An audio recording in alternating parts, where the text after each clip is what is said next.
Hello, my name is Richard Hoeg, and welcome to a very special episode of Virtual Legality.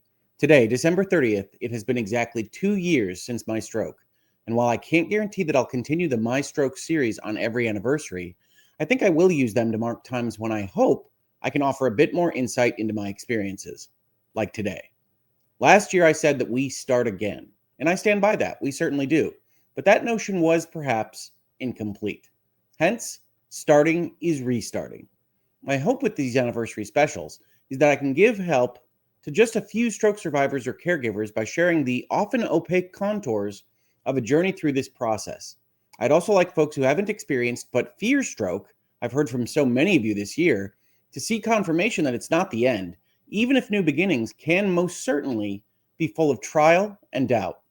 I know my experience will not match everyone's. Every stroke is different, but I hope there are some things that will be useful to know and reflect upon for anyone. Now, enough with the throat clearing. Let's talk about recovery year 2. If 2023 was the year of physical rehabilitation, 2024 was the year of mental rehabilitation. It was a year marked by discovery, learning over long periods of time how I might now react to things and how people might now react to me. Anxiety was controlled, if not conquered, depression dealt with, if not destroyed. But more specifically, stroke didn't, for me, appear to change how I dealt with or processed things as much as it heightened them. Discomfort with airports and air travel became a silent voice insistent that I can't do this, even when I could, and did. Care for my clients and partners became a nagging self-doubt that I was forgetting something or doing something wrong. That voice was still Rick, still Hoeg, but louder, more insistent. I'm not going to lie, that more insistent me was a bit much at the start of the year, and I quite honestly struggled to get back into the swing of work and life rhythms for an embarrassingly long period of time. Embarrassing to me, at least. No one else seemed to take much issue. Thankfully, as my cognitive test showed and my therapist backstopped, I was doing good, solid work, even if I didn't feel it. And my clients were happy, my audience here supportive and kind, regardless of what I was thinking myself. And yes, despite being a hot button topic of internet discourse, and despite my never having used it before the stroke, talk therapy was integral to my surviving this time. Therapy, to me, is not finding someone who can say just the right words to make every ailment go away, like weaving a magic spell. Instead, it's finding someone who hears what you're going through, really listens, and presents options or perspectives that you never considered yourself. As a smart guy, I think, it's still pretty magical to get ideas and strategies from another that never even crossed my mind, even if the why didn't I think of that can be quite strong, and reinforcing of self-doubt just a bit in early days. I can't thank my therapist enough for all she did for me this year. I wouldn't have made fully half my recovery without it. But also importantly, with stroke, or perhaps just with age, perspective really does shift. And while that can be a great thing, you really do feel like you're seeing things more clearly, the world is not organized around your new perspective.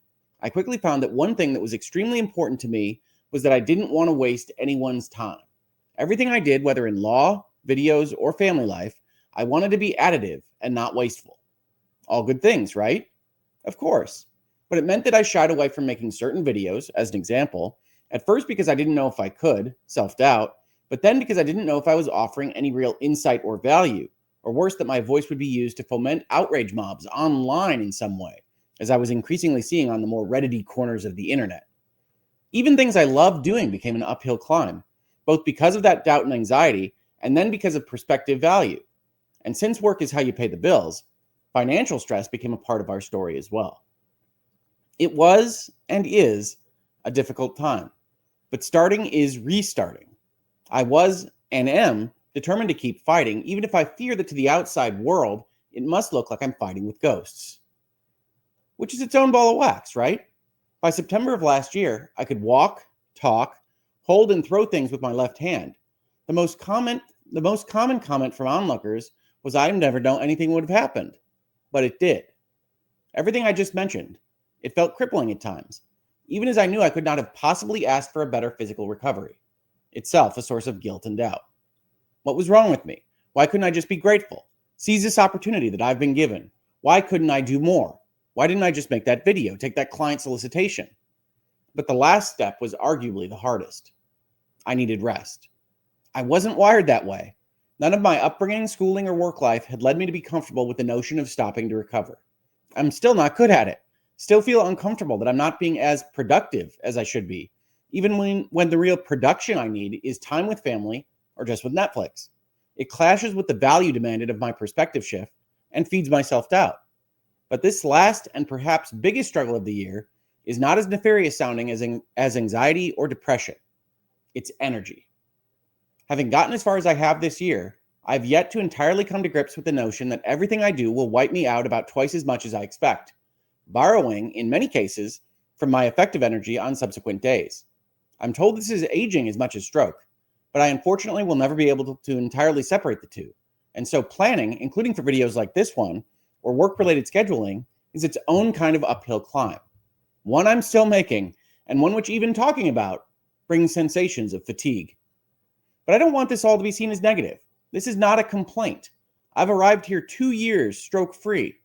While I am tired, I'm also excited by what comes next. What does 2025 hold? We can be sure that, like so much of 2024, it will be at least one new thing, a new start. And since starting is restarting, I look forward to running that new race, and am so thankful for everyone who will run it with me. Happy anniversary, everybody, and I hope this video was helpful to you. A happy new year to you all. We start again.